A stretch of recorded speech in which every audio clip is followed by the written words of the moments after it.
Medzi žiakov strednej odbornej školy technickej vo Vrábloch nezavítal minister financií Peter Kažimír. Spolu s riaditeľom školy Jánom Jamrichom a riaditeľom úradu práce, sociálnych vecí a rodiny v Nitre s Marekom Ilešom si spoločne prešli dielne a učebne, kde si predstavili zámery a plány školy. Sme veľmi radi, že sme sa mali aj čím pochváliť.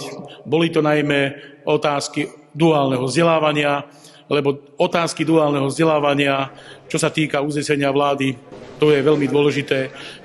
Súčasne musím konštatovať s veľkým potešením, že v súčasnosti nám študuje duálne vzdelávanie až 30% žiakov a od 1. septembra 2017 to bude už 90 žiakov, čo bude činiť z celkového počtu žiakov 42%. V škole sa v súčasnosti zavádzajú nové odbory, ako sú mechanik, mechatronik a študijný odbor logistika. Aby sme tento odbor zaviedli, potrebujeme aj stanoviská firiem.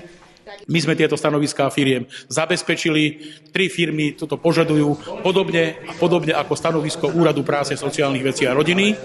S tým, že pán riaditeľ, pán Ileš nám vyšiel v ústrety, nakoľko nás podporil, čo sa týka aj stanoviska pre Krajskú radu pre odborné vzdelávanie, pre zavedenie tohto nového študijného odboru. Na záver návštevy sa minister financií Peter Kažimír zastavil aj vo firme Masam, kde s majiteľom rokovali okrem iného aj o pracovných príležitostiach žiakov technickej školy vo Vrábloch.